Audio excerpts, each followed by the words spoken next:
Esprit Saint en nos cœurs. Oui, viens.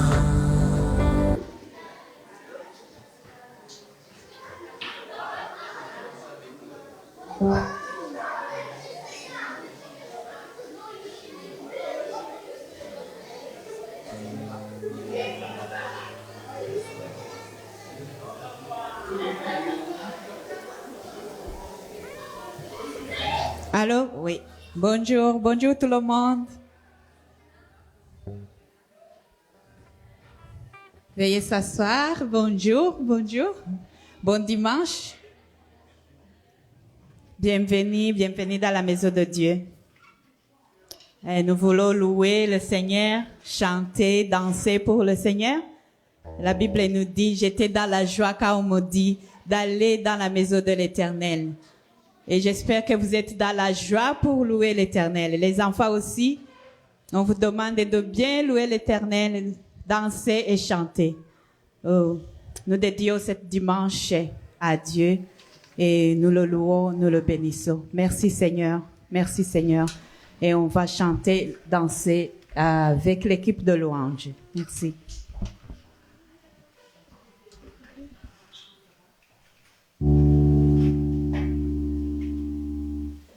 Gloire à Dieu. Gloire à Dieu. Amen. Merci Seigneur Jésus de ce que tu es notre libérateur. Je vous invite à élever vos voix et à remercier le Seigneur pour ses bienfaits, pour ce qu'il est pour nous, pour ce qu'il fait pour nous, pour sa magnificence, pour sa bonté, pour sa présence parmi nous. Je vous invite de prendre ce moment pour se souvenir de tout ce qu'il a fait pour vous, pour nous, pour chacun de nous dans nos vies, pour ce qu'il est, et d'élever son nom.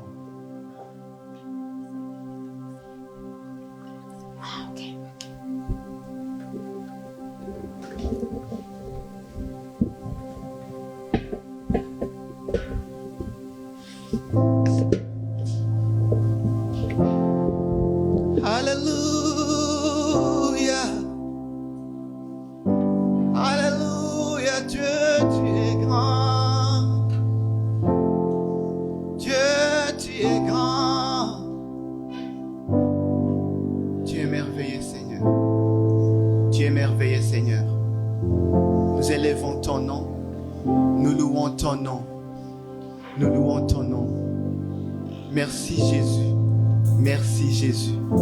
Merci, Jésus. Merci, Jésus.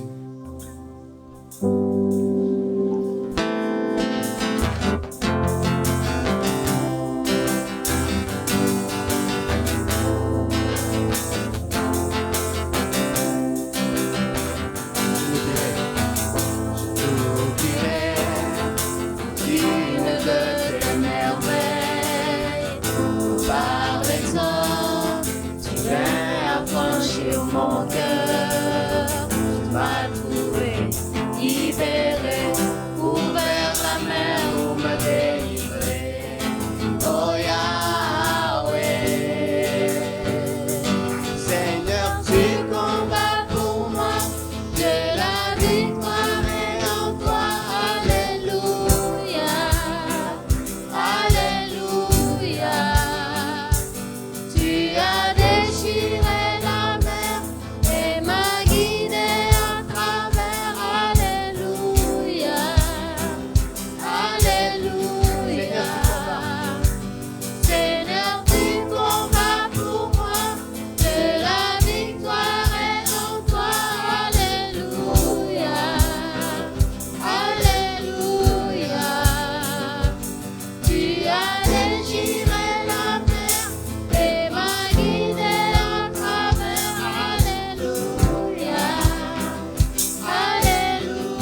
Dieu, tu es dans mon Égypte.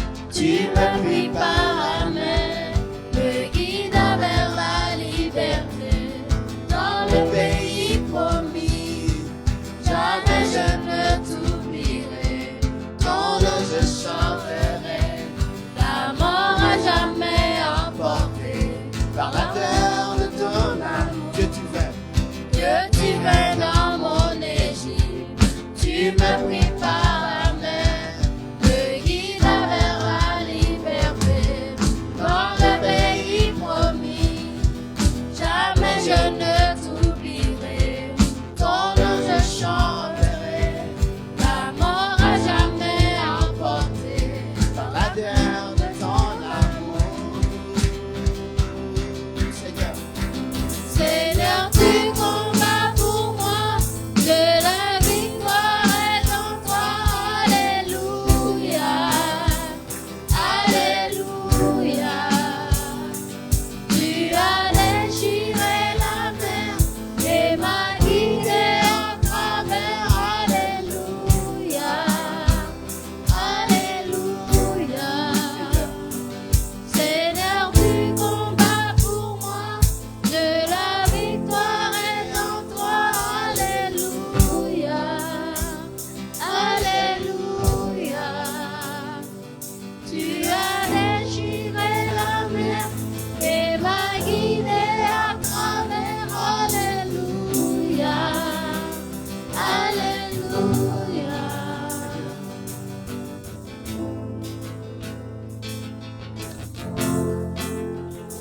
Alléluia.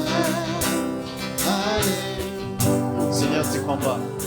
Seigneur, tu combats pour moi, de la victoire est en toi. Alléluia. De la victoire au nom de Jésus. Alléluia. Faut le déclarer. Tu as déchiré la mer et m'as guidé à travers. Alléluia. Alléluia. Seigneur, Alléluia. tu combats pour moi. Seigneur, tu combats pour moi, de la victoire est en toi. Alléluia, Alléluia. Tu as déchiré la mer et m'as guidé à travers. Alléluia, Alléluia. J'étais avec Christiane en venant ici et puis on parlait, on discutait de que parfois quand il s'agit de compter, on compte ce qu'on n'a pas au lieu de compter ce qu'on a. Et on trouve qu'on manque quelque chose. On manque, j'ai besoin de ça, j'ai besoin de ça, j'ai besoin de ça. Mais quand tu as Dieu de victoire à tes côtés, tu as la victoire. Tu as la victoire. Ça, ce sont des paroles très importantes pour nous. Le Seigneur combat pour toi. Je sais que vous avez des témoignages comment le Seigneur a combattu pour vous. Et je veux encourager chaque personne que le Seigneur est à tes côtés aujourd'hui. Alors, quand on chante ce petit matin, je veux qu'on le déclare avec fierté que le Seigneur combat pour moi. Le Seigneur combat pour toi. Est-ce qu'on peut avoir cette force et chanter cette victoire de notre Seigneur Jésus? Amen. Amen. Car il combat pour toi, le Seigneur combat pour toi. Il te rappelle des moments où c'était très difficile pour toi. Il a combattu pour toi. Ta santé, ta famille, tes enfants. Le Seigneur combat pour toi. Peut-être tu dis, je ne le vois pas maintenant. Mais le fait que le dire, le déclarer, par la foi, tu auras la victoire. Est-ce qu'on peut le chanter encore à haute voix? Les enfants, levez-vous. Levez-vous, nous allons chanter la victoire du Seigneur. Amen. Seigneur, tu combats. Seigneur, tu combats pour moi, de la victoire est en toi. Alléluia, Alléluia. Tu as déchiré la mer et m'as guidé à travers. Alléluia.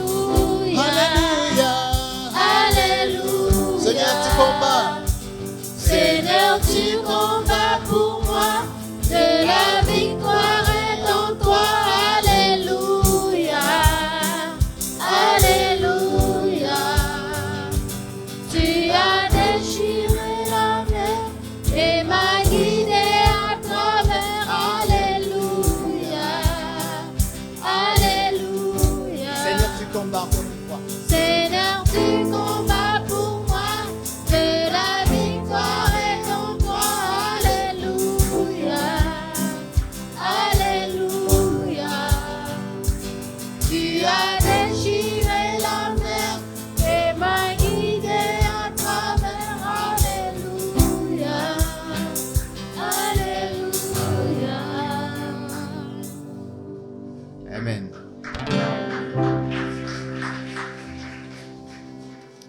Pense à ce défi que tu as.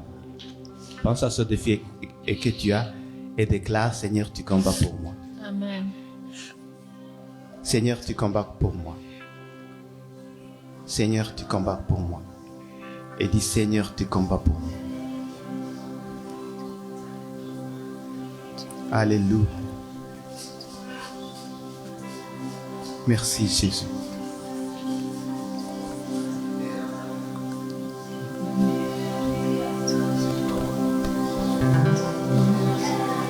Merci Seigneur. Merci. Merci Seigneur.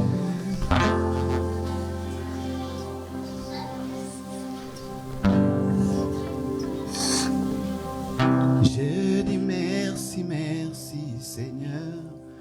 Merci Seigneur. Je dis merci, merci Seigneur. Merci Seigneur. Je dis merci, merci Seigneur. Merci Seigneur. Merci, merci, merci Seigneur. Merci Seigneur. Je dis merci, merci Seigneur. Merci Seigneur.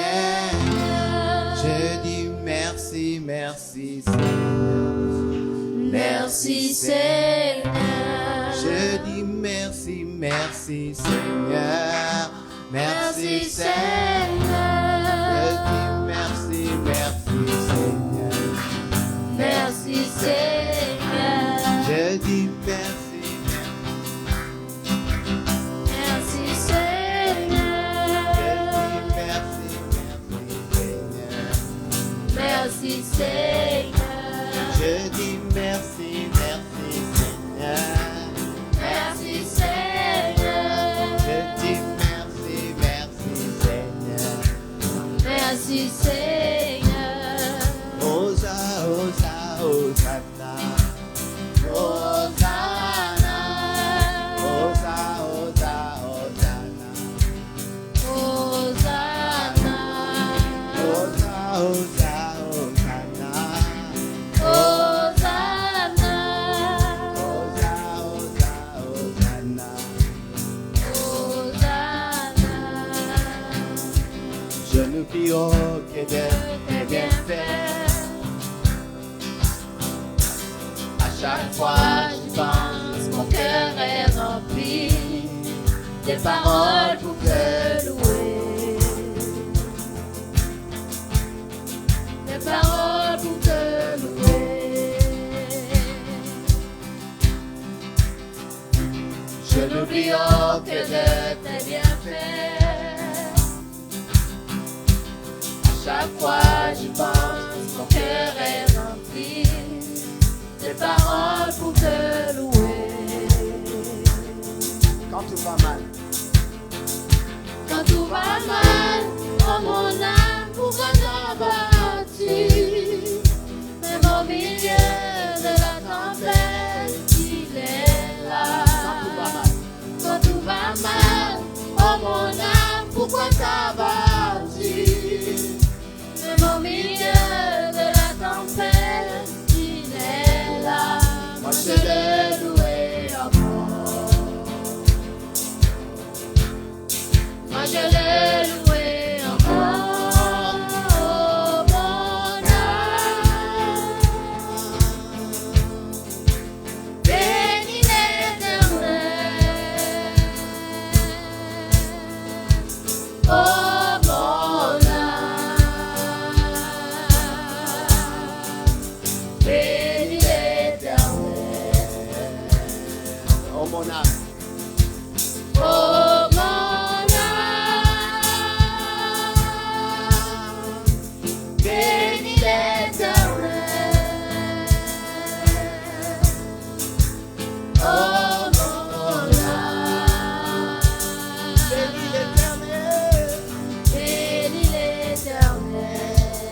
fois j'y pense, mon cœur est rempli de paroles pour te louer.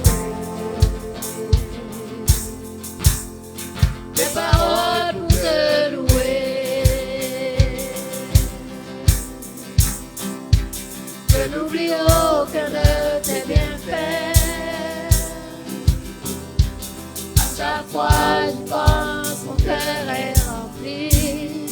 Des paroles pour te louer. Quand tout va mal, Quand tout va mal, oh mon âme, pourquoi t'as battu? Mais au milieu de la tempête, il est là. quand tout va mal, Oh mon âme, pourquoi t'as battu? Mais au milieu de la tempête, il est là. Moi je le louerai encore. Moi je le louerai encore. Oh mon âme, bénis l'Éternel. Oh mon âme, bénis l'Éternel. mon âme bénit l'Éternel. Oh mon âme,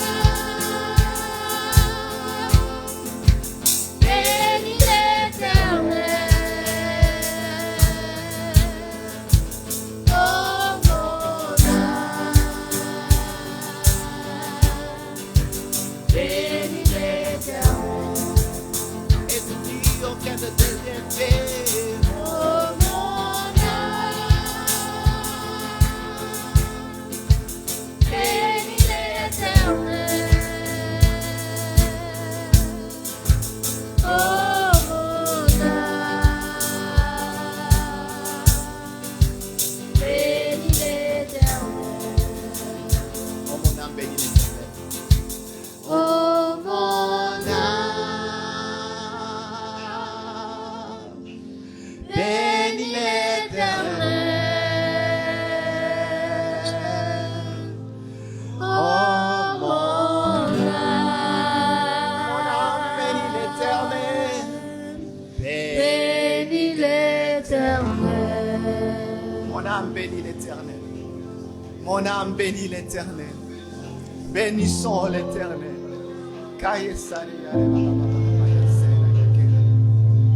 Bénissons l'Éternel.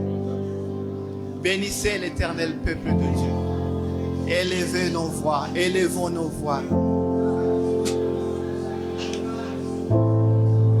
Mon âme bénit l'Éternel.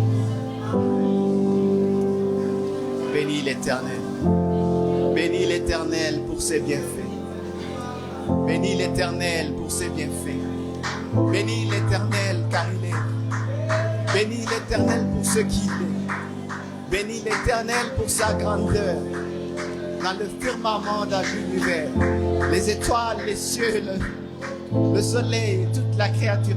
Bénis l'Éternel. Tout ce qui respire, bénis l'Éternel.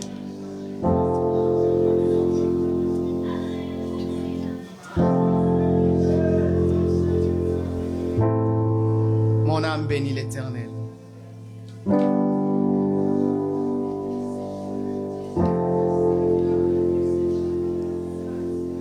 Oh mon âme,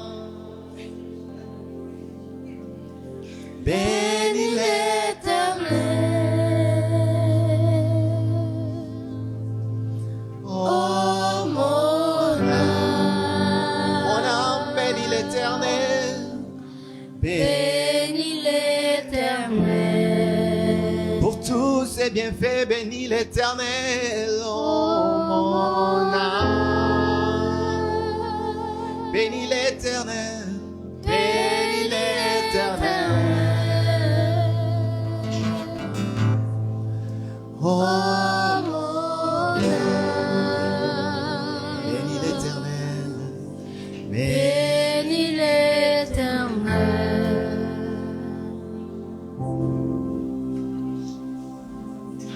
Comme David l'a dit dans le psaume 103, Est-ce que nous pouvons lire ensemble ce psaume?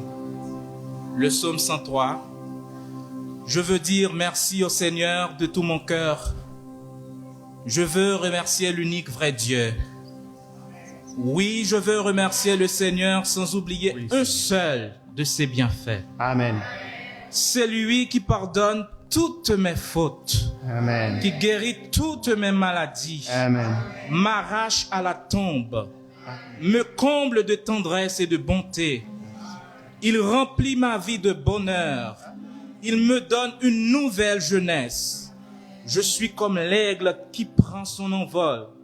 Le Seigneur intervient pour redresser les torts. Il rend justice à tous ceux qu'on opprime. Il a fait connaître ses plans à Moïse et ses exploits au peuple d'Israël. Le Seigneur est compatissant et bienveillant, patient et d'une immense bonté. Amen. Il ne fait pas constamment des reproches. Non. Il ne garde pas éternellement rancune. Non. Il ne nous a pas punis comme nous l'aurions mérité. Il ne nous a pas fait payer le prix de nos fautes. Sa bonté pour ses fidèles monte aussi haut que le ciel au-dessus de la terre. Amen. Il met entre nous et nos mauvaises actions autant de distance qu'entre l'Est et l'Ouest. Amen. Le Seigneur aime ses fidèles comme un père aime ses enfants. Amen. Il sait bien, lui, de quoi nous sommes faits. D'un peu de poussière, il ne l'oublie pas. La vie de l'homme fait penser à l'herbe, comme l'herbe des champs qui commence à fleurir, mais périt dès que passe le vent brûlant. La voilà disparue sans laisser de traces. Mais la bonté du Seigneur pour ses fidèles dure depuis toujours et durera toujours. Et sa loyauté reste acquise aux enfants de leurs enfants, s'ils respectent les règles de l'alliance et pensent à faire ce que Dieu a commandé. Le Seigneur a dressé son trône dans le ciel. Il règne sur tout ce qui existe. Remerciez le Seigneur, vous ses anges, qui de toutes vos forces faites ce qu'il dit et lui obéissez au premier mot. Remerciez le Seigneur, vous l'armée de ses serviteurs, qui accomplissez tout ce qu'il désire. Remerciez le Seigneur, vous tous qu'il a créés, où que vous soyez dans son empire. Et moi aussi, je veux dire merci Seigneur. Amen. Est-ce que vous pouvez dire merci Seigneur? Merci Seigneur. Merci Seigneur. Merci Seigneur. Mon âme bénit l'Éternel. Mon âme âme bénit bénit l'Éternel. N'oublie aucun de ses Et bienfaits. n'oublie aucun de ses bienfaits. Amen. Amen. Oh mon bénis l'Éternel. Oh mon âme, Bénis l'Éternel. bénis l'Éternel. Acclamons pour le Seigneur.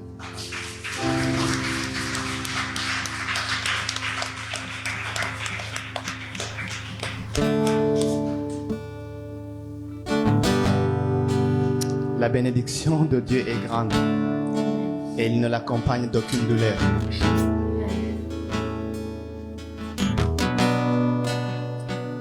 Que Dieu te bénisse, que Dieu te garde, qu'il rayonne sur toi et qu'il te donne paix.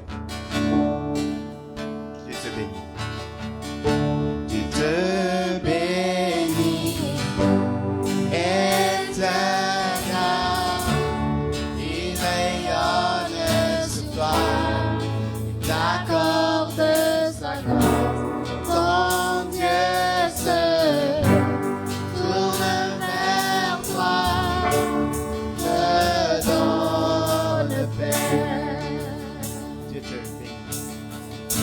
Dieu te bénit, éternel,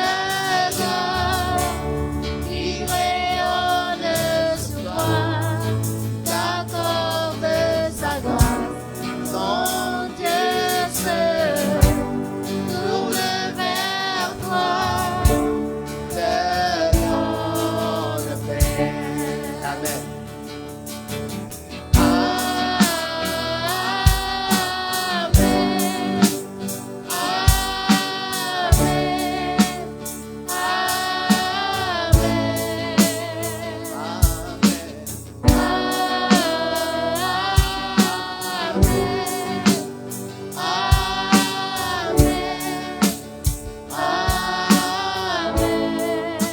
te bénit.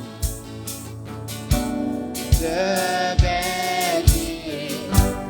Et te garde, il rayonne sur toi, t'accorde sa grâce. Ton Dieu se tourne vers toi, te donne paix. Dieu te bénit. Te bénit et te garde, il rayonne sur toi, il t'accorde sa grâce. Ton Dieu se tourne vers toi, te donne paix. Le Seigneur me met à cœur que l'on puisse, pendant que l'on chante son chant, que vous puissiez vous déplacer et prononcer ces paroles sur votre frère, sur votre sœur. Amen.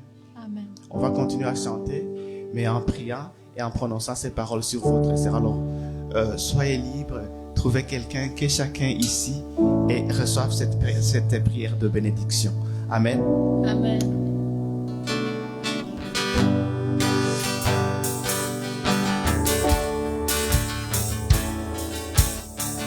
Dieu te bénit.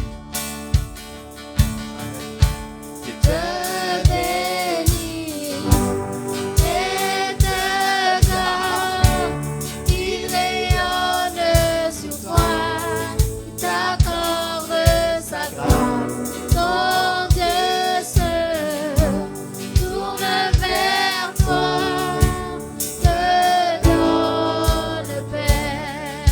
Dieu te bénit. Dieu Te bénit et te garde, il rayonne sur toi, t'accorde sa grâce. Ton Dieu seul Tourne vers toi, te donne paix. Ça inclut les enfants.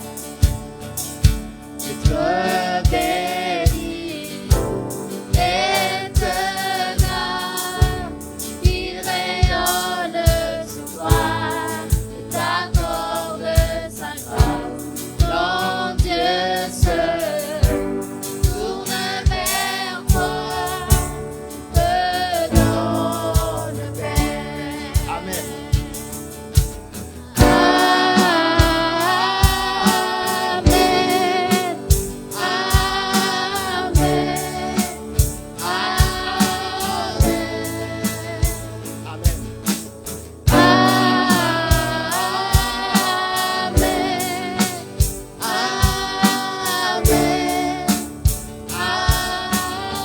Prononçons sa faveur sur quelqu'un. Que sa femme reste sur toi pour plus de 1000 générations, sur ta famille et tes enfants et les enfants de leurs enfants, que sa présence t'environne là avec toi, à tes côtés, qu'elle t'inonde et t'entoure. Il est pour toi, il est pour toi, dès le matin jusqu'au coucher, à chaque pas, veillant sur toi, dans les larmes et dans la joie. Il est pour toi, il est pour toi, Il est pour toi. il est pour toi, il est pour toi, il est pour toi, il est pour toi, il est pour toi.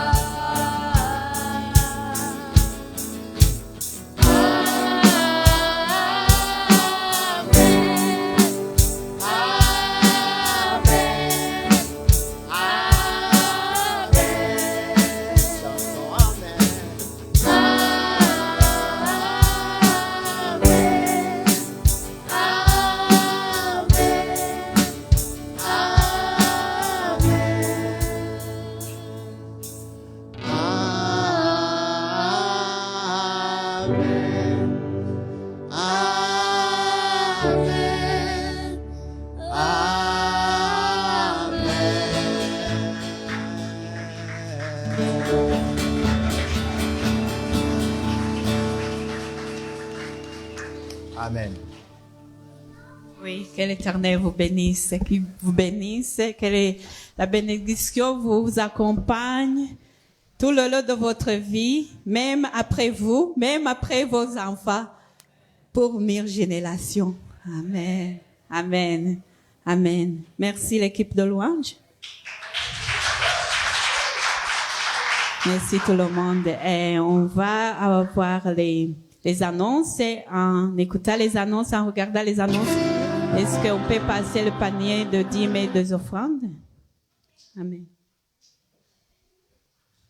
Ton amour à ton rêve.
Juste accueille-la. Amen. On va faire quelques corrections. On a eu, désolé, on a fait certaines erreurs dans nos annonces. Je crois qu'on n'a pas vu combien le temps passe très vite. Alors, je vais d'abord retourner à l'annonce pour la soirée de louange pour le 3 décembre avec notre sœur Marie-Laure, pas Marie-Lou. Je sais pas si, est-ce que tu voulais donner des précisions?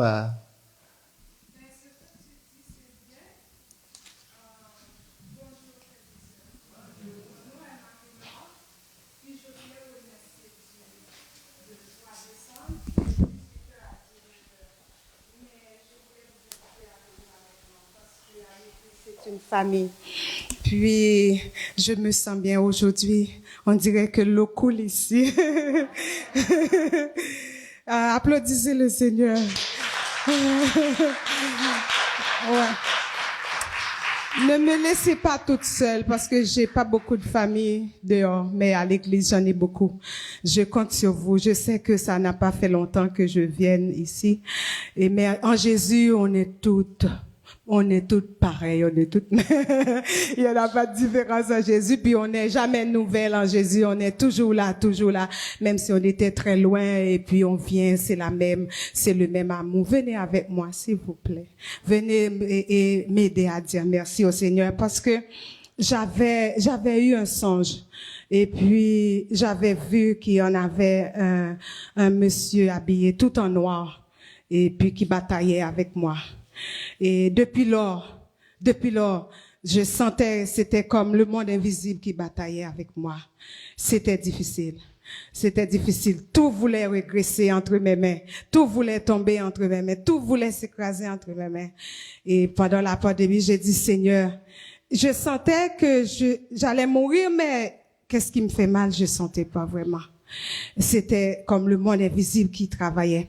Et puis j'ai dit, Seigneur, si tu me donnes la vie, je vais vous dire merci. Même si le monde peut dire, mais qu'est-ce qu'elle a reçu? Mais moi, j'ai reçu la victoire de Dieu. J'ai reçu le Saint-Esprit qui m'a aidé. C'est pour ça que je veux lui dire merci. J'en ai apporté quelques flyers, mais je crois pas que j'en aurai pour tout le monde parce que le Seigneur a envoyé beaucoup de monde en ce matin. Je bénis le Seigneur. Quand je vois que tout le monde vient pour adorer le Seigneur, moi j'adore le Seigneur. J'aime le Seigneur. Je te loue, Seigneur. Gloire à Dieu. Gloire à Jésus. J'adore le Seigneur, je l'aime beaucoup.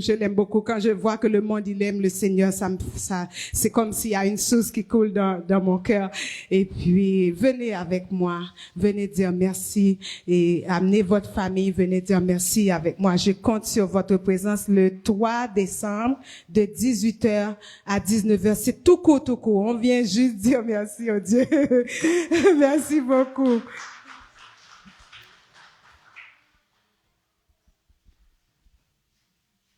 Et ce sera ici même. Amen. Amen. Est-ce qu'il y a parmi nous les gens qui sont ici pour la première fois? Oui. Vous pouvez lever les mains et on va vous donner un cadeau et vous pouvez écrire votre nom sur la carte et puis on va prier au milieu de la semaine pour vous. Merci beaucoup, bienvenue. Si vous cherchez une église, si vous étiez dans la recherche d'une église, vous avez trouvé. Ici, on est une famille. Venez et tous les jours, on commence à 10h, chaque dimanche, 10h30. Donc, on vous accueille parmi nous.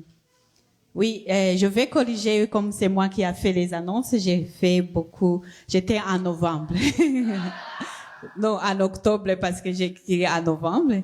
Donc, après le 3 décembre, après cette soirée de louange, juste lundi, on commence notre jeûne et prière. Donc, on fait le jeûne de 5 jours, du 4 décembre au 8 décembre. Oui. Au 8 décembre. Et donc, on venait, ça sera du lundi au vendredi, on prie chaque matin de 6h à 7h. À midi pour ceux qui prennent la pause à midi et puis le soir. Donc on va faire un jeûne de 5 jours. Nous on ne pose pas comment on fait le jeûne. Vous priez et Dieu vous dit comment vous pouvez faire le jeûne. Et on encourage aussi ceux qui prennent le médicament de toujours prendre le médicament comme le médecin vous dit. Et boire de l'eau, n'oublie pas de boire de l'eau. Donc, c'est toute l'église et beaucoup ont bénéficié de ces jeûnes. Donc, on compte pour vous, on compte sur vous. Et le 9 décembre, c'est pas le 9 novembre, c'est le 9 décembre, les femmes vont se réunir ensemble. Ouh. Et donc, on aura une réunion ensemble. Si vous êtes pas dans le groupe des gens, parce qu'on a fait déjà le groupe des femmes, si vous n'êtes pas encore, vous pouvez parler à moi ou à Grâce pour vous mettre dans le groupe, pour vous donner plus d'informations sur la journée des femmes. C'est de 9h à 14h. Oui. Et les enfants, vous pouvez vous lever, on va prier pour vous. Juste un instant. Noah a quelque chose à nous dire.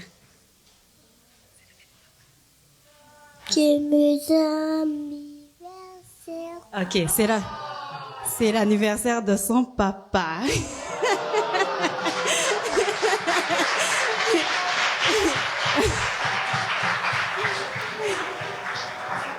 Oui, ok. Alors, tu vas chanter pour papa, d'accord? Est-ce que les amis, vous pouvez vous lever et aider Noah à chanter pour son papa? Vas-y, fort. Joyeux anniversaire, joyeux anniversaire, joyeux anniversaire, papa. Joyeux anniversaire.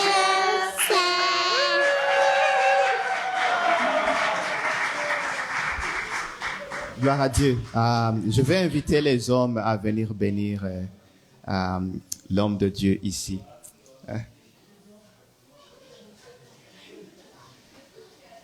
Natacha est où? Natacha, viens aussi. Viens, c'est ta fête aussi. On va prier pour vous, pour toute la famille, pour Grégory, puis pour toute la famille. Viens. Comme ça, on va prononcer les bénédictions sur vous. Merci Seigneur Dieu pour ta grâce, pour cette famille, pour cet homme que tu as choisi, pour les bénédictions que tu as versées sur eux, pour leur vie. Jésus, nous bénissons cette famille au nom de Dieu. Nous les bénissons au nom de Jésus. Les bénédictions que tu as prononcées, nous les prononçons encore une fois. Que ta faveur soit sur eux, sur leur famille, sur Noah et sur ses enfants et sur les enfants de ses enfants et sur les enfants des enfants de ses enfants. Au nom de Jésus, que ta bonté les poursuit, que tu leur fais voir ta grâce, ta bonté, ta magnificence dans ce pays où tu les as mis, que Seigneur, tu les plantes au nom de Jésus. Qu'ils puissent, Seigneur, may they thrive in the name of Jesus. May they see your glory. May they see your grace in this land. Par ta grâce. Merci Seigneur. Au nom de Jésus-Christ. Amen.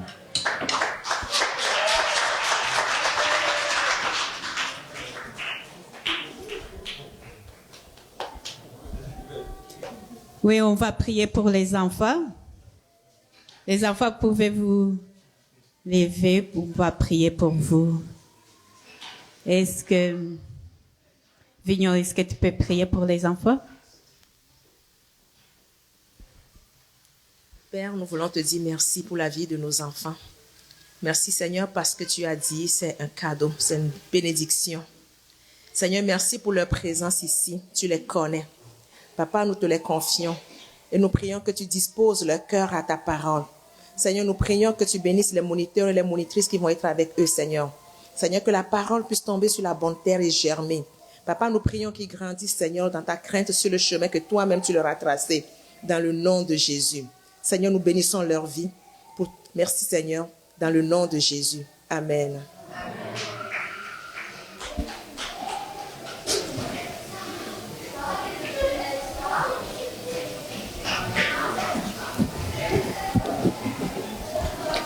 Alors, c'est mon honneur aujourd'hui d'introduire le prédicateur d'aujourd'hui. Je ne sais pas comment dire, comme on dit souvent, c'est lui qui nous donne des frères toujours quand il va enseigner, quand quelqu'un va enseigner, il est capable de décrire quelqu'un du fond de son cœur. Mais nous, on va essayer. Donc, c'est un cadeau pour notre Église. C'est vraiment un beau cadeau pour cette Église. Et quand il a commencé, Dieu nous a envoyé quelqu'un pour faire la fondation de cette Église. Il a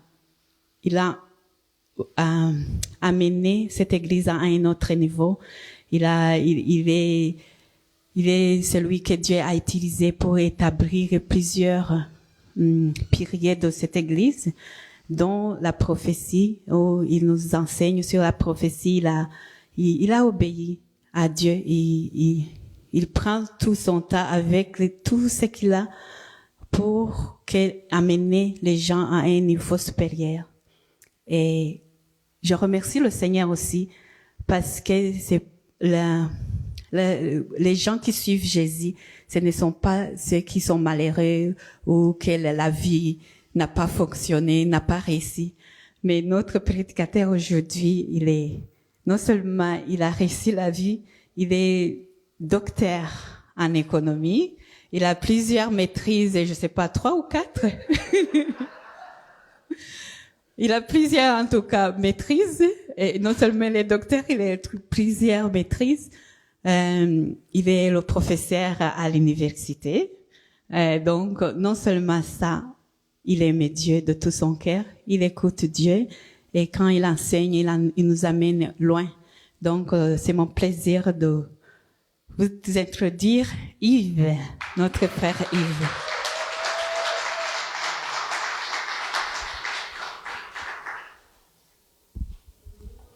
Désormais, c'est toi qui vas présenter les gens qui... On va prier pour Yves. Merci Seigneur. Nous te remercions Seigneur pour notre frère Yves. Que Seigneur, tu parles à travers lui. Que Seigneur, tu le rappelles tout ce qu'il a préparé, tout ce que tu as préparé pour nous dire, et que tu amènes dans sa bouche ce qu'il n'a même pas pensé maintenant.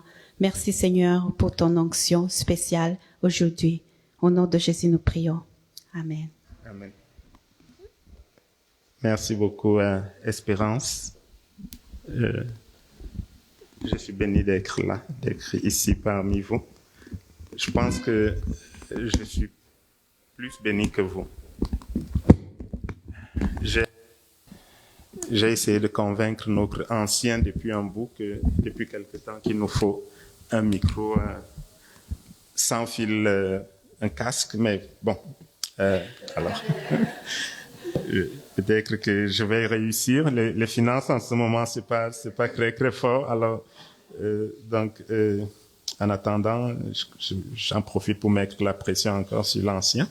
Bien, je suis vraiment heureux d'être là ce matin. Je bénis le Seigneur pour l'Église, pour la famille que nous sommes. C'est une grâce d'être parmi vous. C'est un honneur exceptionnel de servir le Seigneur au milieu de vous. Alors, ce matin, on va parler de Balaam. L'histoire est un peu longue, mais on va essayer de la traverser ensemble. Je pense pas, on va pas tout voir. Je suis ambitieux. Mon ambition est au moins de traverser un chapitre ensemble ce matin, mais on verra ce que le Seigneur va faire. Depuis quelques semaines, à l'étude biblique, on étudie, on essaye de voir ensemble comment entendre la voix de Dieu. Et le message de ce matin est dans cette même foulée là, dans cette idée, va dans la même direction. Je pensais qu'on aurait un peu plus avancé dans l'étude biblique pour que des éléments que je vais aborder ce matin, qu'on les ait déjà vus ensemble, mais le Seigneur en a voulu autrement, et c'est bien ainsi. Donc ce matin, on va essayer de rentrer dans ce qu'il va nous dire, et puis jeudi prochain, on va continuer à discuter de ces éléments et à poser le fondement. Nous, on prévoit beaucoup de choses dans notre tête, mais le Seigneur, il est celui qui décide de comment les choses se font. Alors, on va suivre ce qu'il a décidé, et je pense que c'est mieux ainsi. Alors, on va afficher peut-être Nombre 22, Quen, et on va commencer à lire les 6 premiers versets, et ensuite, on va essayer de revenir.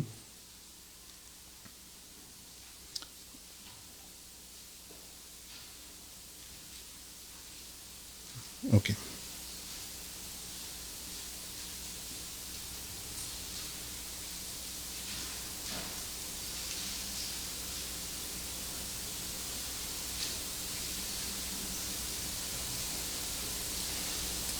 Alors, après avoir lu les 6 versets, je vais revenir pour mettre un peu le contexte. Et donc, les enfants d'Israël partirent et ils campèrent dans les plaines de Moab, au-delà du Jourdain, vis-à-vis de Jéricho.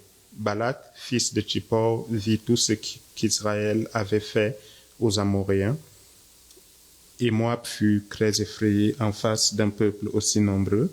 Il fut saisi de terreur en face des enfants d'Israël. Moab dit aux anciens de Madian, « Cette multitude va dévorer tout ce qui nous entoure, comme le bœuf broute la verdure des champs. » Balak, fils de Tsippor, était alors roi de Moab.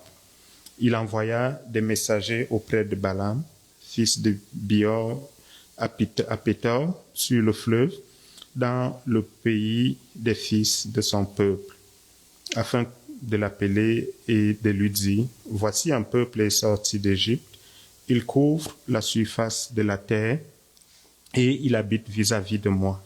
Viens, je te prie, maudis-moi ce peuple, car il est plus puissant que moi. Peut-être aussi pourrais-je le battre et le chasserai-je du pays, car je sais que celui que tu bénis est béni et celui que tu maudis est maudit. » Alors, l'histoire, c'est un peu... l'histoire se déroule à peu près 40 ans environ après la sortie du peuple de Dieu d'Égypte, un peu avant la mort de Moïse. Peut-être que, Quen, tu peux mettre la première image. Bon. Espérance a craigné que j'étais enseignant, donc je vais essayer d'utiliser ça. OK, donc, alors, sur cette image-là, j'ai essayé d'aller retrouver un peu le trajet du peuple d'Israël à sa sortie d'Égypte. Donc, on voit que Israël est parti de Ramsès et ils sont sortis d'Égypte là, ils ont traversé la mer Rouge quelque part là. Il y avait un chemin possible pour eux pour se rendre directement parce que Canaan est là, c'est la terre promise là. Donc, le Seigneur avait choisi de ne pas les faire passer directement par là parce que ici il y avait les fils d'Anak, donc les géants et tout le reste, vous vous en souvenez peut-être. Et c'était un peuple guerrier, un peuple assez puissant quand même. Donc Israël n'avait pas assez de force. Ils auraient pu en quelques semaines atteindre ce point-là, mais ils auraient probablement été décimés parce qu'ils ne faisaient pas assez confiance au Seigneur, ils n'avaient pas encore appris de Dieu. Donc c'était extrêmement difficile et la Bible nous dit que le Seigneur a choisi plutôt de les faire passer par le désert. Ils ont progressé, ils sont arrivés. Là, il y a plusieurs étapes où chacune de ces étapes-là, c'est où ils désobéissaient au Seigneur et puis quelque chose se passait où il y avait certains miracles. Mais pour aller rapidement, je vais pas m'arrêter sur chacune de ces étapes. Je vais peut-être revenir je vais m'arrêter à l'étape 12 là. L'étape 12, c'est vraiment l'étape où Moïse décide d'envoyer 12 espions pour aller espionner le territoire qui leur a été promis. Et puis, vous vous souvenez un peu de l'histoire. Il y a 2 qui pensent que c'est vraiment un territoire que le Seigneur leur a donné, ils peuvent en prendre possession. Mais il y a 10 qui sont pas de cet avis-là. Et les 10 réussissent à convaincre le peuple que c'est vraiment une idée folle et qu'il faut retourner en Égypte. Heureusement que le Seigneur ne leur avait pas montré ce chemin-là, parce qu'ils seraient peut-être retournés rapidement de force. Mais celui-là avait été tellement long que même malgré cela, ils pensaient quand même qu'il faut retourner en Égypte. Et le Seigneur s'est mis en colère et il a déclaré que tout ce qui était sorti et qui avait fait ce chemin, aucun d'eux ne verrait finalement la terre promise là. Et il a décidé donc de les renvoyer plutôt vers le désert.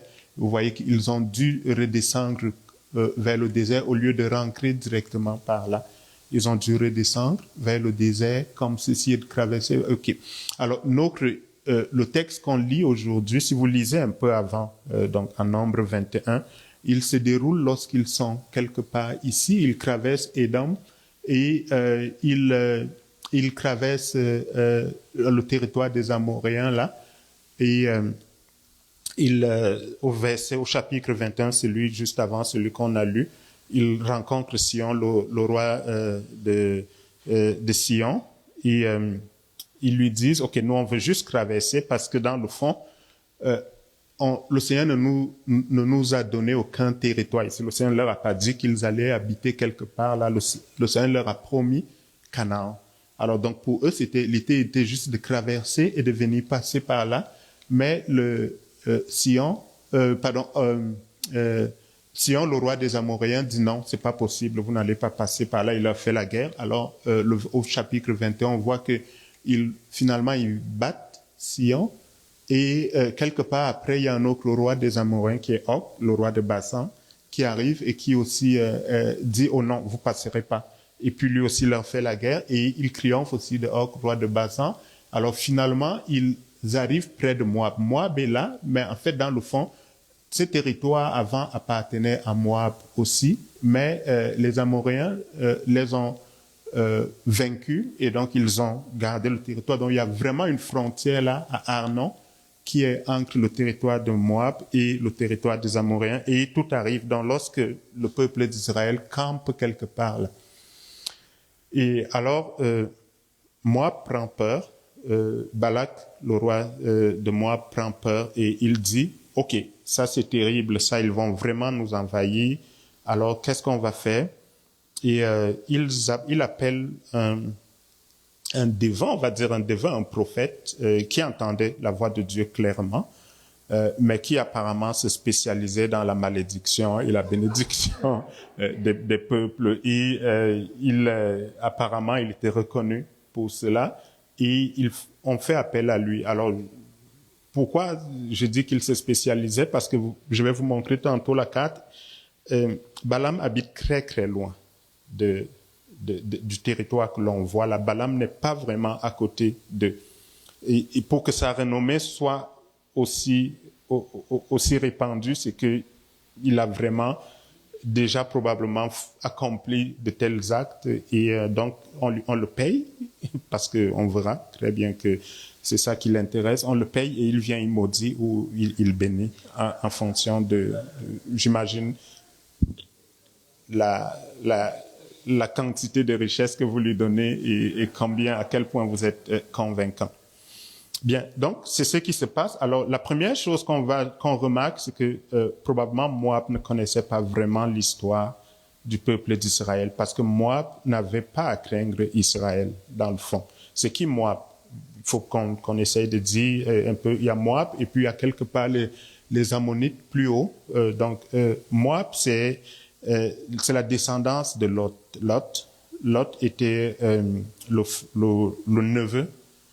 neveu d'Abraham, donc le fils du frère d'Abraham.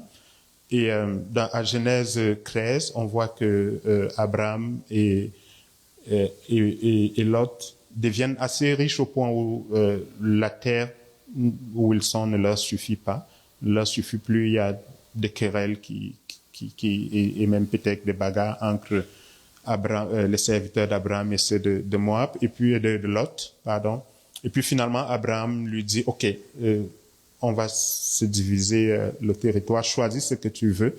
Et quand Lot choisit, donc Lot a choisi cet espace-là, et bon, et après le Seigneur intervient, il dit à Abraham, je te bénirai, parce que Moab semblait avoir choisi les meilleures terres, mais quand le Seigneur parle à Abraham, il dit, je te bénirai et je te rendrai prospère et tes enfants seront comme le sable de la mer. Cependant, le territoire de Lot, que les enfants parce que Lot ensuite n'a pas vraiment de garçons, il n'a que 2 filles. Et alors que après l'épisode de Sodome et Gomorrhe, il s'exile. Là où le Seigneur lui a demandé, il a négocié avec le Seigneur pour aller.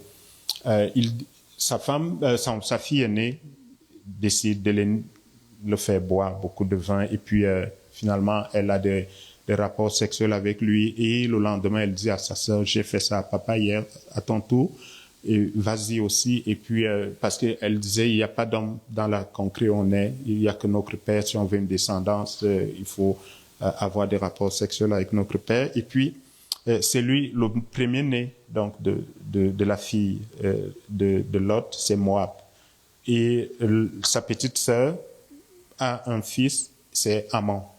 Donc, Israël ne pouvait pas attaquer Lot ni Ammon parce que dans Deutéronome 2, on voit très clairement le Seigneur qui leur dit que le territoire, il va leur donner le territoire de Canaan, mais il ne leur donne pas le territoire de Moab et le territoire d'Ammon parce que ce sont les descendants de Lot, donc ils ne peuvent pas avoir ce territoire-là.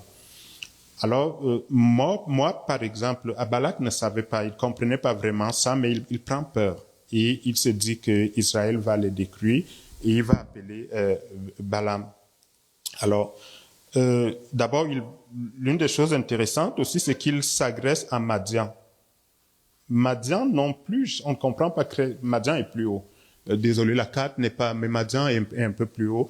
Madian, on connaît un peu aussi, c'est pas la première fois qu'on entend parler de Madian. Vous vous souvenez que lorsque Moïse a fui la première fois en Égypte, après avoir tué un soldat, il s'est réfugié à Madian. D'ailleurs, son épouse, Séphora, vient de Madian. Et qui est Madian? Madian, dans le fond, est un des fils d'Abraham aussi.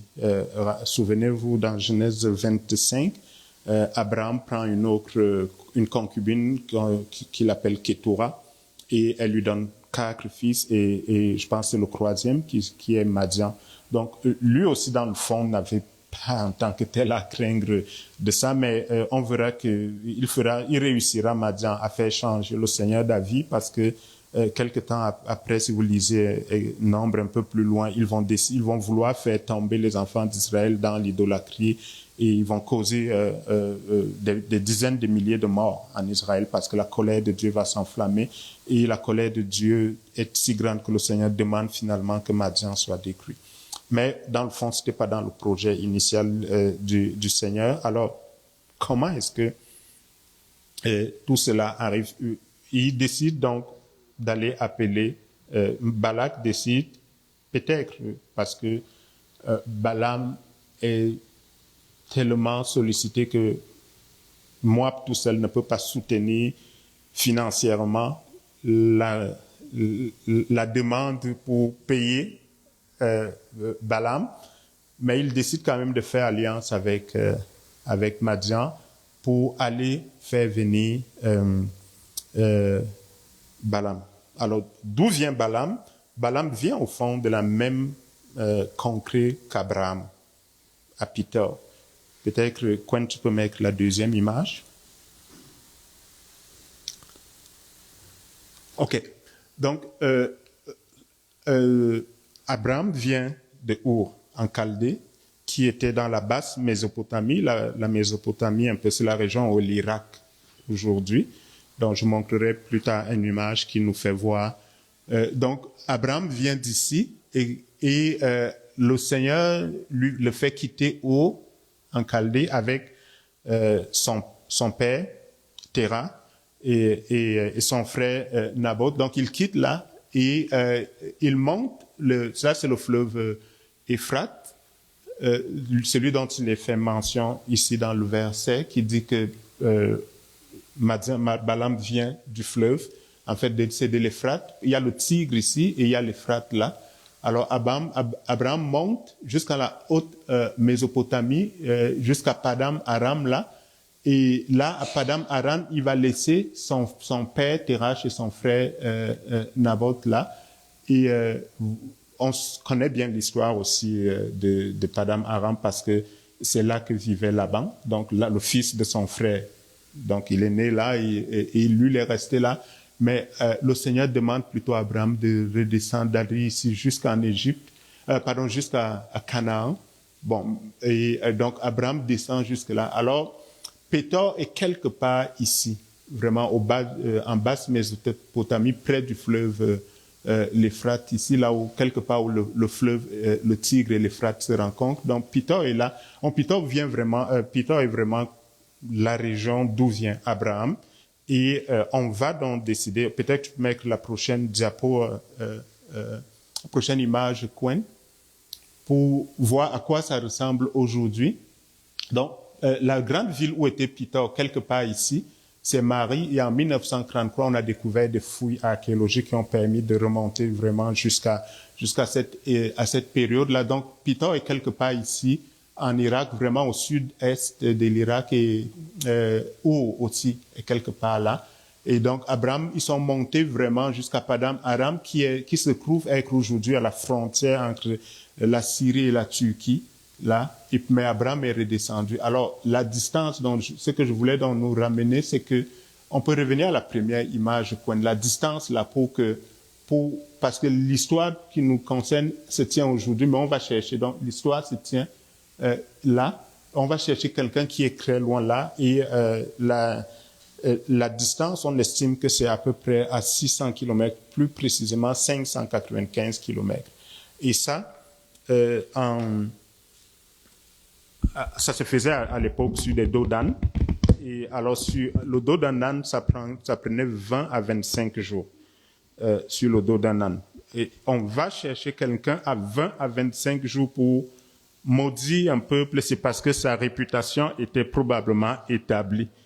Et on risquait que dans les 20-25 jours, le peuple qu'on veut maudire nous attaque et nous détruise rapidement.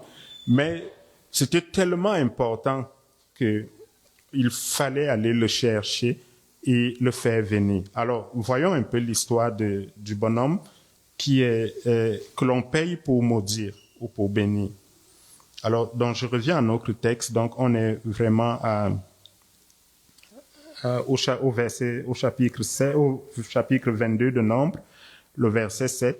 Donc, les anciens de Moab et les anciens de Madian partirent donc. Donc, après que Balak ait parlé à Madian, il leur a dit, OK, combien avez-vous? Moi, ce que je peux trouver probablement, c'est en essayant de vraiment racler tout ce qu'on a.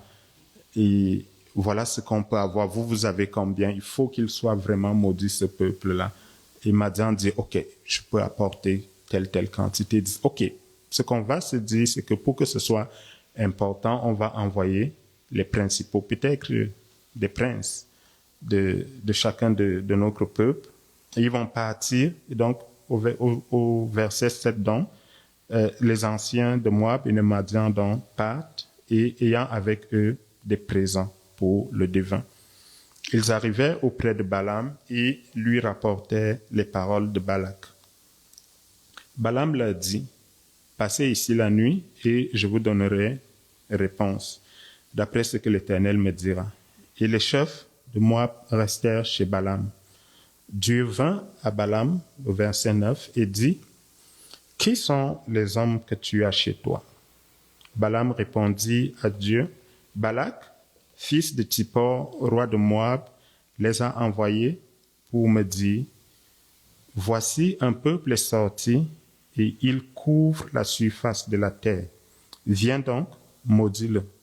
Peut-être ainsi pourrais-je le combattre et le chasserai-je. » Donc, voilà un peuple qui me menace. Je veux bien aller en guerre contre eux. Viens et maudis-le pour que j'ai la victoire sur lui. Dieu dit à Balaam, tu n'iras point avec eux. Tu ne maudiras point ce peuple, car il est béni. Car il est béni. Alors, Balaam se leva le matin et il dit au chef de Balak, allez dans votre pays, car l'Éternel refuse de me laisser aller avec vous. C'est intéressant la façon dont Balaam présente les choses aux envoyés de Balak et de Madian. Il leur dit pas ce que le Seigneur a dit. Il leur dit, le Seigneur refuse de me laisser aller avec vous. Si ça dépendait de moi, je serais venu et j'aurais maudit copieusement ce peuple. Mais La réalité, c'est que la faute revient au Seigneur. Il refuse vraiment de me laisser aller avec vous. Alors, je ne sais pas si vous avez déjà fait de la négociation. Alors, pour Balak, ça sonne comme tu n'as pas payé assez. Si tu augmentes le prix, je suis prêt à reconsidérer la chose. Et peut-être que c'est aussi ce que Balaam espère. Il ne leur dit pas que le Seigneur a dit que ce peuple est béni. Et vous vous souvenez très bien, si on lit dans Genèse 12, lorsque le Seigneur dit à Abraham, il lui dit que je te bénirai. Je bénirai ta descendance. Les peuples de la terre seront bénis par toi. Celui qui te bénit sera béni. Donc, Israël est dans le fond la bénédiction pour les nations, y compris pour moi. Mais Balaam ne répercute pas cette réponse du Seigneur auprès de Balak. Alors, ce qui, bien sûr, devait arriver, donc est arrivé, les princes de Moab, au verset 14, ils se relevèrent, retournèrent auprès de Balak et dirent, Balaam a refusé de venir avec nous. Ben, c'était clair pour eux, parce que c'est des gens qui ont l'habitude de négocier, tels qu'ils ont entendu les choses. Dans le fond, c'est Balak qui ne veut pas venir, parce qu'il ne leur a pas aussi donné, lui aussi n'a pas donné la vraie raison pour laquelle il ne veut pas venir. Donc, ils ont conclu qu'il veut lever les enchères. Alors, donc, Balak comprend. Il envoya de nouveau des chefs en plus grand nombre et plus considérés que les précédents. Alors, souvenons-nous que ça nous prend 1 mois de route pour aller. Donc, ça leur a pris 1 mois pour venir et 1 mois pour partir. Et ça leur prend à nouveau 1 mois pour venir. Et ça peut être probablement plus long parce que ils sont en plus grand nombre, ils ont beaucoup plus de présents, donc les ânes ne vont pas courir aussi. Donc peut-être que ça leur prend un peu plus de temps. Donc disons que ça fait 4 mois ou 3 mois environ, ils reviennent. Alors pendant les 3 mois, je suppose que Balaam devait regretter à se dire, j'ai laissé passer une belle affaire et s'ils ne reviennent pas, qu'est-ce qui va se passer, comment? Mais bon, quelque temps après, ils reviennent. Ils arrivaient auprès de Balaam, et il lui dit, ainsi parle Balak, fils de Tsippor, que l'on ne t'empêche pas de venir vers moi, que l'on ne t'empêche pas de venir vers moi, car je te rendrai beaucoup d'honneur, en quelque sorte, je te donnerai beaucoup, beaucoup de richesses. Et je ferai tout ce que tu me diras, tout ce que tu me diras. Viens, je te prie, maudis-moi ce peuple. La réputation de Balaam devrait vraiment être fortement établi pour que la négociation aille ainsi et que probablement que pendant les deux mois, ils ont cherché quelqu'un d'autre et on leur a dit non. Tous les rapports disaient, si tu veux vraiment quelqu'un qui maudit efficacement, c'est le gars qu'il te faut. Donc, verset 18, Balaam répondit et dit aux serviteurs de Balak, « Quand Balak me donnerait sa maison pleine d'argent et d'or, je ne pourrais faire aucune chose, ni grande, ni petite, contre l'ordre de l'Éternel, mon Dieu. » Jusque-là, tout va bien. On s'attend à ce qu'il va leur dire, « Je suis bien content que vous ayez fait le voyage, mais il faut repartir. » La réponse du Seigneur était assez claire la dernière fois, c'est non. Mais non. Qu'est-ce qu'il dit au verset 19? Maintenant, je vous prie, restez cette nuit et je saurai ce que l'Éternel me dira encore. Qu'est-ce qui n'était pas clair dans le dernier message du Seigneur qui dit que ce peuple est béni? Alors, quand il lui dit, je verrai ce que le Seigneur me dira encore, ça signifie que le Seigneur aurait décidé de ne plus bénir ce peuple en 1 mois ou en 2 mois et qu'il a changé d'avis. La réalité est probablement que Balaam ne tenait pas à ce que cette richesse et cet honneur lui échappent. et qu'il essayait plutôt d'amener le Seigneur à l'accepter, d'y aller et de maudire le peuple que le Seigneur a déclaré qu'il était béni. Et probablement que Balaam, qui entendait la voix de Dieu, n'avait pas une relation assez étroite avec le Seigneur pour comprendre. Parce que si le Seigneur me dit que ce peuple est béni, la question que je lui demanderai, c'est, Seigneur, pourquoi il est béni? Comment il est béni? Pourquoi tu en es arrivé là? Comment est-ce que les choses se sont passées? Et il habite assez loin, même s'il est à 600 kilomètres, il devrait quand même comprendre que ce peuple est sorti miraculeusement d'Égypte. L'Égypte était le royaume dominant à ce moment-là, et que ce peuple a traversé la mer Rouge à sec, mais il veut quand même aller maudire ce peuple, malgré que le Seigneur lui a dit clairement, tu ne le maudiras pas, tu n'iras pas, parce que ce peuple est béni. Alors, le Seigneur vient donc vers Balaam, verset 20. Donc, Dieu vint à Balaam dans la nuit et lui dit, puisque ces hommes sont venus pour t'appeler, lève-toi, va avec eux, mais tu ne feras ce que je te dirai. Balaam a dû sauter de joie. Il s'est dit, yes, ça a payé. Ma patience avec le Seigneur, le fait que j'ai demandé à ces gens je ne leur ai pas dit toute la vérité, ils sont revenus et voilà, le Seigneur finalement me laisse aller avec eux. Verset 21, Balaam se leva, je vais revenir après pour la façon dont le Seigneur parle à Balaam. Bon, verset 21, Balaam se leva le matin, sella son ânesse et partit avec les chefs de Moab. Alors, ce qu'on avait anticipé arrive finalement. Le Seigneur n'était pas d'accord. Le verset 22, la colère de Dieu s'enflamma parce qu'il était parti et l'ange de l'Éternel se plaça sur le chemin pour lui résister. Certaines versions disent pour l'empêcher d'aller, donc notamment la version Parole de vie. Balaam était monté sur son ânesse et ses deux serviteurs étaient avec lui. Donc, dans le fond, Balaam pense qu'il a reçu l'accord du Seigneur, mais le Seigneur n'est pas d'accord parce que le Seigneur lui a clairement dit que ce peuple est béni. Et le Seigneur n'est probablement pas content non plus que ces gens soient revenus chez Balaam et que Balaam ait décidé de les écouter et que Balaam ait même entrepris de venir à nouveau sonder le Seigneur à ce sujet-là. Donc, finalement, Balaam part et la colère de Dieu s'enflamme contre lui. Et Balaam, alors qu'il est en route sur son ânesse pour aller avec ses gens et traverser les 600 kilomètres en un mois, l'ânesse vit l'ange de l'Éternel qui se tenait sur le chemin, son épée nue dans la main. Elle se détourna du chemin et alla dans les champs. Balaam frappa l'ânesse pour la ramener dans le chemin. L'ange de l'Éternel se plaça dans un sentier entre les vignes. Il y avait un mur de chaque côté. L'ânesse vit l'ange de l'Éternel.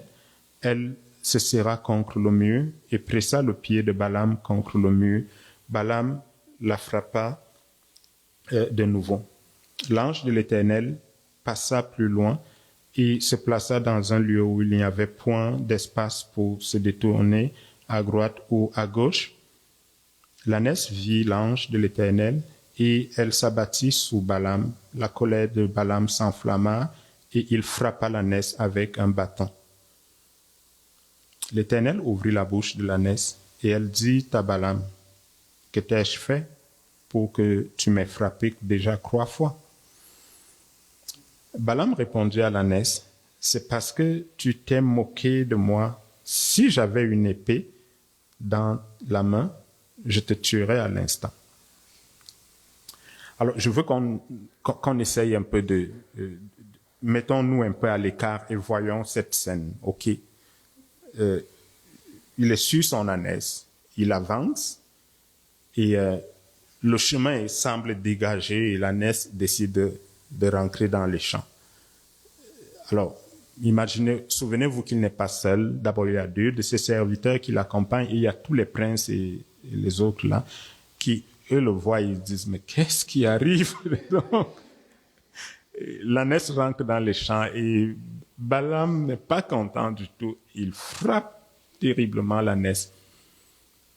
Ils avancent encore un peu et la voie semble bien dégagée, mais l'ânesse décide d'aller vraiment se coller contre le mur au point où le pied de Balaam est frotté contre le mur. Peut-être qu'il a des égratignures, il se blesse. Et alors, il est pris d'une colère terrible et il frappe l'ânesse. Alors, les princes devaient se dire, c'est vraiment cet homme qui va aller maudire Israël? Il n'est même pas capable de maîtriser son ânesse. Et est-ce que c'est vraiment sur lui que repose notre avenir? Est-ce qu'on n'est pas en train peut-être de se fourvoyer là? Ils avancent et puis subitement l'ânesse s'aplatit, elle se couche. Et alors là, Balaam n'en peut plus. Et il la frappe de toutes ses forces. Et puis, quelque chose d'impressionnant se passe. La bouche de l'ânesse se délie et l'ânesse parle. Ce qui m'impressionne, moi, c'est que Balaam ne prend pas la fuite quand l'ânesse parle.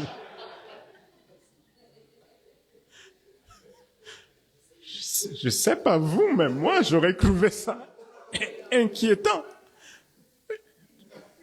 Une ânesse qui parle. Et en plus, elle ne fait pas que dire quelques paroles. Elle parle de façon sensée. Elle lui dit, mais gars, tu me frappes 3 fois. Est-ce que tu ne raisonnes pas? Moi, l'ânesse, je devrais à ta place, j'aurais quand même réfléchi que je monte cette ânesse depuis des années. Et elle n'a jamais fait ça. Pourquoi elle le ferait subitement? Mais en fait, je pense que si les autres l'ont entendu, ils ont dû s'effrayer d'entendre l'ânesse parler. Et ils ont dû être surpris également d'entendre Balaam répondre à l'ânesse comme si c'est une discussion qu'ils avaient souvent eue habituellement. Ce que je pense, je réalise, c'est simplement que Balaam était tellement obnubilé par ce qu'il espérait qu'il ne réalisait même pas les choses surnaturelles qui se produisaient tout au long de son voyage. La première chose, c'est que Balaam était celui qui était le prophète ici, ou le devin, disons, celui qui voit. Je vais peut-être lire avec vous. Je vais essayer d'aller à Nombre 24, le verset 4 et 5, pour voir comment Balaam se décrit lui-même. Alors, je vais commencer au verset 20, crois Quen, s'il te plaît. Donc, Balaam, je ne sais pas si c'est Quen ou c'est Veldoni, l'un de vous, en tout cas, merci. Donc, Balaam prononça son oracle et dit, parole de Balaam, fils de Beor, parole de l'homme qui a l'œil ouvert. L'homme qui a l'œil ouvert. C'est pas l'homme qui a l'œil ouvert qui a vu l'ange. C'est l'ânesse qui a vu l'ange. Verset 4, parole de celui qui entend les paroles de Dieu, de celui qui voit la vision du Tout-Puissant, de celui qui se prosterne et dont les yeux s'ouvrent. Très clairement, ça c'est un autre Balaam qui est décrit. Balaam parle de lui-même, mais c'est pas le Balaam que l'on voit ici, au chapitre 22. Donc, quand je reviens au chapitre 22, dans la réalité, celui qui voit l'ange, c'est l'ânesse. C'est l'ânesse qui voit l'ange. C'est l'ânesse qui semble recevoir une vision de Dieu. Dans le fond, Balaam, depuis, a quitté la situation dans laquelle il était en accord avec Dieu. Il n'est même plus capable de percevoir ce que le Seigneur fait et ce que le Seigneur dit. Alors, le Seigneur est obligé d'ouvrir d'ouvrir les yeux de Balaam pour qu'il voie ce que l'âne voit. On se serait attendu à ce que ce serait plutôt les yeux de l'ânesse qui auraient dû être ouverts pour qu'il voie ce que Balaam était en train, ce qu'elle voit, ce que Balaam était en train de voir, mais c'est pas la réalité. La réalité est complètement inversée ici. L'ânesse semble être celle qu'on décrit au verset que l'on vient de lire, c'est lui qui a les yeux ouverts, qui voit et qui entend. Et Balaam semble être à la place de l'ânesse.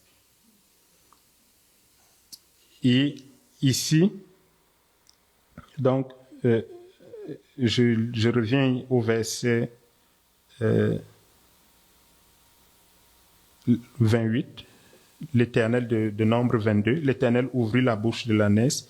Elle dit à Balaam, « Que t'ai-je fait pour que tu m'aies frappé déjà 3 fois? » Et Balaam répondit à l'ânesse, « C'est parce que tu t'es moqué de moi. Et si j'avais une épée dans la main, je te tuerais à l'instant. » L'ânesse dit à Balaam, « Ne suis-je pas ton ânesse que tu as de tout temps monté jusqu'à ce jour? Ai-je l'habitude de te faire ainsi? » Et il répondit, « Non. » L'Éternel ouvrit les yeux de Balaam et Balaam vit l'ange de l'Éternel qui se tenait sur le chemin, son épée nue dans la main. Et il s'inclina et se prosterna sur son visage. L'ange de l'Éternel lui dit, « Pourquoi as-tu frappé ton ânesse déjà 3 fois? » En fait, on aurait dû dire ta prophétesse 3 fois parce que c'est elle qui voit. « Voici, je suis sorti pour te résister, donc pour t'empêcher d'aller, car c'est un chemin de perdition qui est devant toi. » Alors, j'aimerais bien relire ça. « Voici, je suis sorti pour te résister, car c'est un chemin de perdition qui est devant moi. L'ânesse m'a vu et elle s'est détournée devant moi déjà 3 fois. Si elle ne fut pas détournée de moi, je t'aurais même tué et je lui aurais laissé la vie. » Balaam dit à l'ange de l'Éternel, « J'ai péché car je ne savais pas que tu te fusses placé au-devant de moi sur le chemin. Et maintenant, si tu me désapprouves, je m'en retournerai. » Si tu me désapprouves, je m'en retournerai. Qu'est-ce qu'il voudrait avoir comme preuve de désapprobation pour qu'il décide de retourner d'où il vient? Très clairement, il y a quelque chose qui ne marche pas chez Balaam. Il lui a dit, la voie dans laquelle tu t'engages, c'est la voie de la perdition. Et lui, il lui dit, si tu n'es pas d'accord, si tu veux vraiment m'empêcher d'aller, je vais retourner chez moi. Dans le fond, Balaam n'était pas intéressé par ce que le Seigneur pensait. Balaam avait clairement entendu ce que le Seigneur lui avait dit, mais Balaam était plutôt attiré par ce qu'on lui proposait, ce que Balak lui proposait. Et l'histoire de Balaam aurait pu être toute différente s'il avait, la première fois qu'on lui a parlé, s'il avait écouté la voix de Dieu et dit au peuple en question, « Écoutez, le Seigneur a béni ce peuple et tous les peuples de la terre sont bénis par lui. Je ne peux pas le maudire et je ne pourrai pas le maudire et ne revenez plus. Parce que c'est quelque chose de dangereux si vous voulez vous opposer au Seigneur. » Balaam le savait très bien parce que si on le lit plus tard, le chapitre qui suit le verset 19, le chapitre 23, Balaam dit que Dieu n'est pas un homme pour mentir, ni le fils d'un homme pour se repentir. Ce qu'il a dit, ne le fera-t-il pas? Ce qu'il a déclaré, ne l'accomplira-t-il pas? Donc, Balaam sait très bien que quand le Seigneur parle, il ne se répand pas. Balaam sait très bien ça, mais Balaam a quand même voulu utiliser le Seigneur pour arriver à ses fins. C'est-à-dire que le fait que le Seigneur lui parle Et le fait que le Seigneur le fasse bénir des gens, Balaam voulait l'utiliser comme une monnaie pour s'enrichir. On peut accabler Balaam, parce que maintenant, je voulais qu'on laisse un peu Balaam là où il est, et qu'on revienne maintenant à nous, parce qu'on peut accabler Balaam, on peut effectivement dire beaucoup de choses de Balaam, mais parfois on agit comme Balaam. C'est-à-dire qu'on ne se fait peut-être pas proposer des richesses pour maudire des gens, mais parfois on entend la voix de Dieu et on décide quand même de faire comme on le veut. Parfois on estime que c'est pas grave et que parfois on fait même comme si peut-être que c'est pas le Seigneur qui nous a parlé. Alors l'une des questions que l'on pose souvent, c'est est-ce que Dieu parle vraiment? La réalité est que ce qui est difficile, c'est de ne pas entendre la voix de Dieu. Quand je disais tantôt que j'aurais aimé que jeudi dernier que l'on ait davantage parlé de ça avant aujourd'hui, c'est parce que jeudi dernier, pendant l'étude biblique, on aurait parlé de comment entendre la voix de Dieu plus précisément. Mais bon, je vous le dis maintenant et on en parlera jeudi prochain quand même. Donc, c'est que en tant qu'enfant de Dieu, le miracle n'est pas d'entendre la voix de Dieu. Le miracle est de ne pas entendre la voix de Dieu. Notre sœur Christiane a cité la semaine dernière, lorsqu'elle nous enseignait ici, elle a cité Job 33, le verset 14, qui dit, cependant, tu peux le mettre peut-être, cependant, Dieu parle, tantôt d'une manière, tantôt d'une autre, mais on y prend point garde. La réalité est que Dieu parle et que parfois c'est nous qui simplement n'y prêtons pas attention. Je vous ai dit que je parlerai un peu de la façon dont Balaam parle. La façon dont Balaam parle, et quand on le compare à d'autres textes dans la Bible, beaucoup de commentateurs pensent que dans le fond, Balaam n'a pas fait beaucoup d'efforts pour aller consulter le Seigneur, mais que c'est le Seigneur. Et puis la Bible dit à chaque fois, Dieu vint à Balaam. Que c'était l'initiative du Seigneur de venir parler à Balaam, et même beaucoup de commentateurs pensent que c'est pas des songes que Balaam arrivait à parler avec le Seigneur. La réalité, c'est que le Seigneur tient tellement à nous parler. Nous sommes ses enfants et le Seigneur nous parle de plusieurs façons. Souvent, c'est juste qu'on n'y prête pas attention. Parfois, on y prête attention, mais on ne fait pas, on ne fait pas cas de cela et on pense que ce que le Seigneur nous dit est facultatif pour nous. On peut l'obéir, on peut le suivre, on ne peut pas le suivre.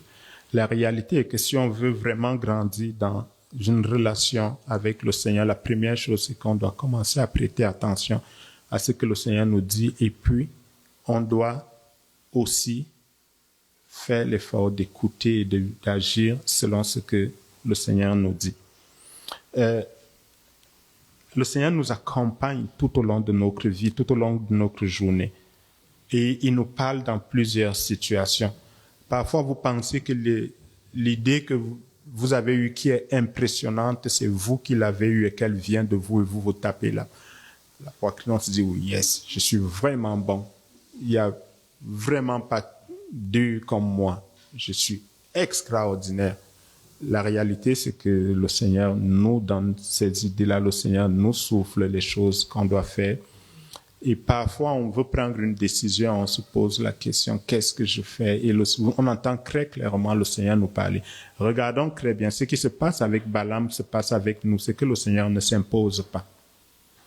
Le Seigneur nous montre ce qu'il faut faire et les choix sont les nôtres parce que le libre arbitre, c'est nous qui l'avons. Le Seigneur a très clairement laissé le libre arbitre à Balaam. Il ne l'a pas imposé, il lui a pas imposé la façon d'agir, mais Balaam a choisi la façon, et ça a failli lui coûter la vie, non seulement avec l'ange, mais également avec Balak, parce que si vous lisez après, Balak n'est pas très content vraiment de Balaam. Et pour nous également, nous devons d'abord nous nous rassurer de ce que nous ne sommes pas seuls. Je ne vous laisserai pas, je ne vous abandonnerai pas. C'est la promesse du Seigneur. Et Jésus est mort pour cela. Et Jésus est mort pour que le Seigneur nous parle. Il a dit que je m'en vais et je vous enverrai le Saint-Esprit qui va demeurer avec vous. Donc, c'est la première des choses. Mon idée à moi, ce que je cherche, c'est pas de créer une culpabilité, parce que la culpabilité n'est pas importante dans le Seigneur. Ce qui est important, c'est vraiment de embrasser notre identité d'enfant de Dieu et de vivre comme des enfants de Dieu et de ne plus penser que nous sommes abandonnés. Parfois, quand le Seigneur nous dit des choses qui vont dans ce que nous anticipions, on est heureux, on bénit le Seigneur, on loue le Seigneur parce que, alléluia, le Seigneur a dit ceci, on rend témoignage de cela. Mais quand le Seigneur nous demande de faire des choses difficiles, on dit, est-ce que j'ai vraiment entendu le Seigneur? Peut-être que j'avais trop mangé ou peut-être que j'avais faim et puis j'ai juste... non, il faut qu'on se dise que le Seigneur nous accompagne et le Seigneur nous bénit vraiment. Et le Seigneur nous parle vraiment. Cette parole de Job, qu'on lit dans Job 33, le verset 14, c'est pas Job qui l'a dite, c'est Éliou, qui est le plus jeune des amis de Job, qui prend la parole et qui dit à Job que, écoute, parce que Job se plaint, Job semble dire que le Seigneur ne lui a jamais parlé, que le Seigneur n'est vraiment pas, le Seigneur semble être contre lui et tout arrive contre. Et puis Éliou lui dit, attention, bonhomme, le Seigneur parle, tantôt d'une manière, tantôt d'une autre. Mais parfois, c'est nous qui sommes discrets, c'est nous qui ne prêtons pas attention. Et souvent, ce que je veux juste nous dire, c'est prêtons attention et travaillons avec le Seigneur. Quand on ne comprend pas, demandons-lui et avançons avec lui. Et souvent, ce qui nous semble attrayant n'est pas toujours pour notre bonheur. Pour Balaam, il était attrayant de recevoir les honneurs, mais la bénédiction du Seigneur était de bénir Israël, parce que Israël était le peuple qui allait amener la bénédiction. Et en plus, si Balaam avait juste écouté le Seigneur lui aurait dit, va dire à Balak que, écoute, Israël n'est pas là pour ta bénédiction. Dans la réalité, Israël n'est même pas intéressé par ton territoire parce que ça ne fait pas partie des territoires que je lui ai promis.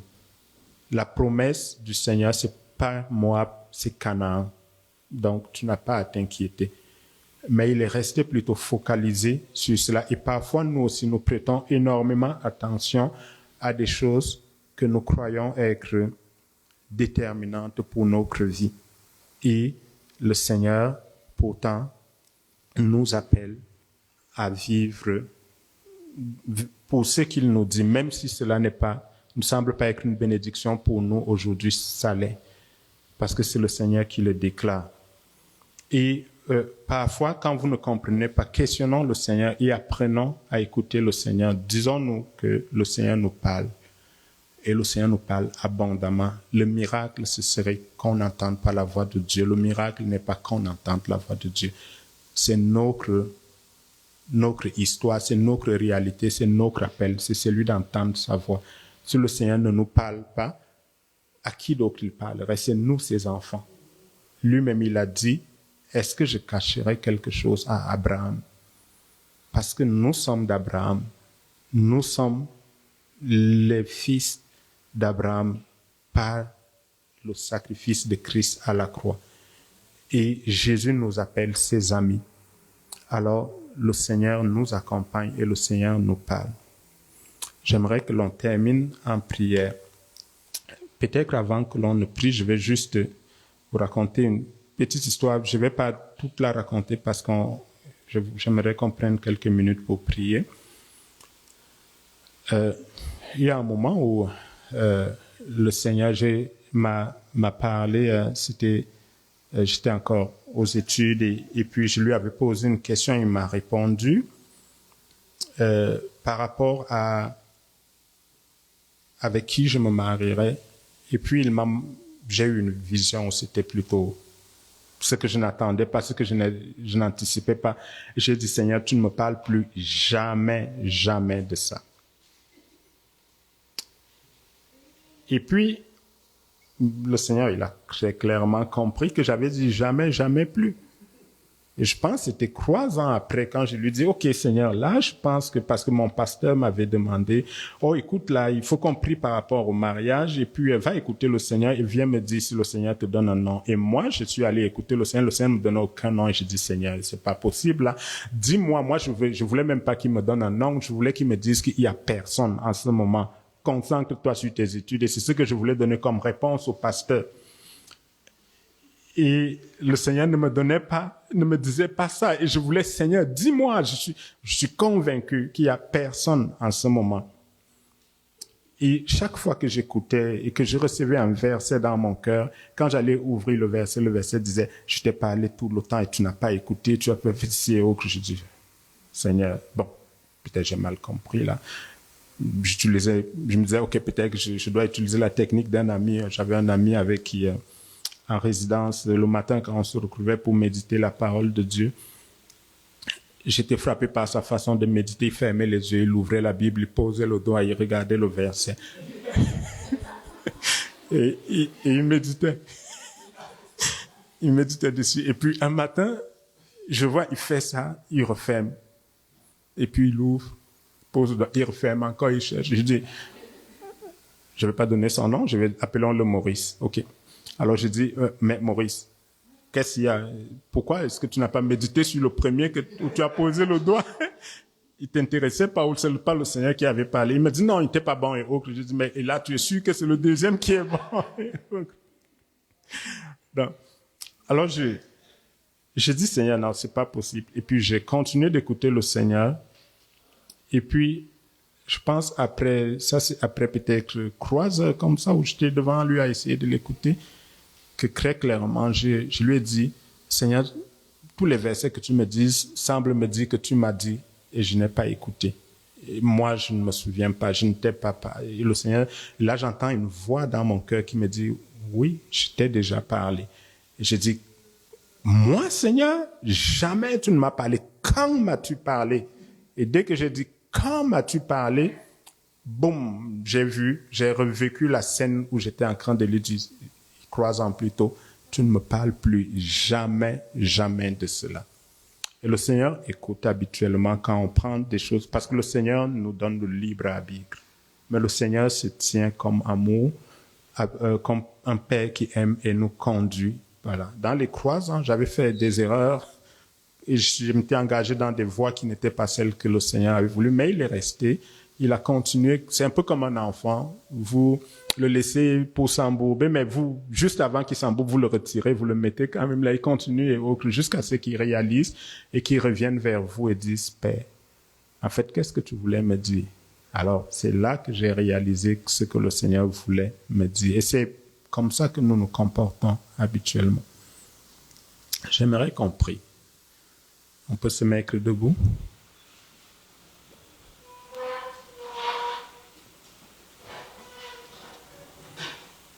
Est-ce qu'on peut remercier le Seigneur parce qu'il nous parle?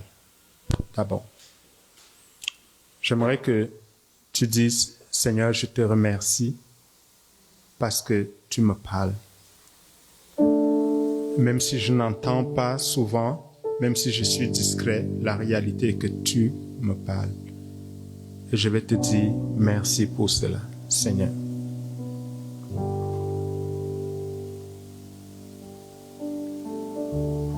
Peut-être que vous avez quelqu'un dans la foi, et c'est normal, que vous admirez et que vous sentez qu'il a une facilité, lui, pour entendre la voix de Dieu.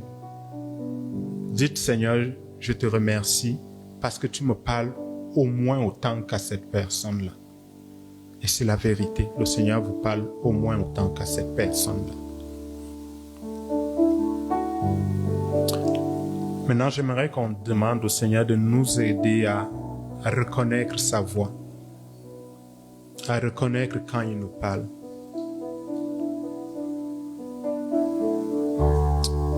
Oui, Jésus.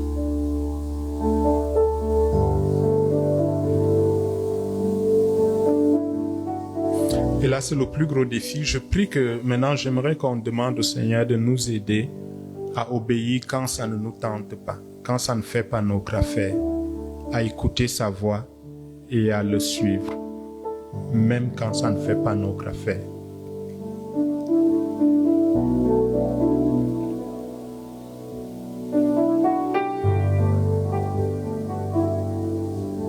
Je te bénis, Seigneur, parce que tu nous parles. Et je te bénis, Seigneur, parce que tu es notre ami et le Saint-Esprit se tient à nos côtés. Je te bénis pour ta voix, Seigneur. Seigneur, donne-nous de savoir la discerner et donne-nous d'être prompt à la mettre en pratique, Seigneur, même quand ça ne fait pas notre affaire, même quand c'est difficile, Seigneur. Je prie que tu nous aides à garder à l'esprit que toute chose concourt à notre bien et que tu ne le dis pas juste de façon superficielle, que tu travailles vraiment pour que tout concourt profondément et entièrement à notre bien, Seigneur. Merci, Seigneur. Dans le nom de Jésus. Amen. Merci beaucoup.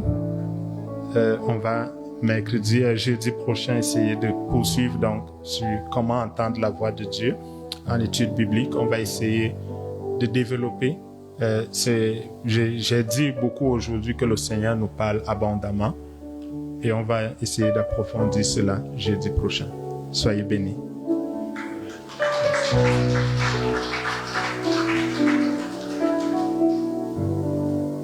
Merci beaucoup tout le monde. Merci Yves.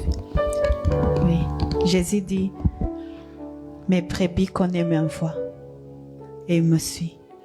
Oui, nous sommes ses brebis et nous connaissons sa voix. Et si jamais il t'a parlé quelque chose de particulier, que tu es sûr que tu as écouté sa voix mais que tu n'as pas obéi, c'est aujourd'hui. Aujourd'hui, c'est le jour du salut. Aujourd'hui, tu te répands et tu suis ce que le Seigneur t'a dit de faire. Merci et bonne semaine. Que Dieu vous bénisse tout au long de la semaine et rendez-vous les matinées à la prière matinale et le jeudi. Que Dieu vous bénisse. Amen.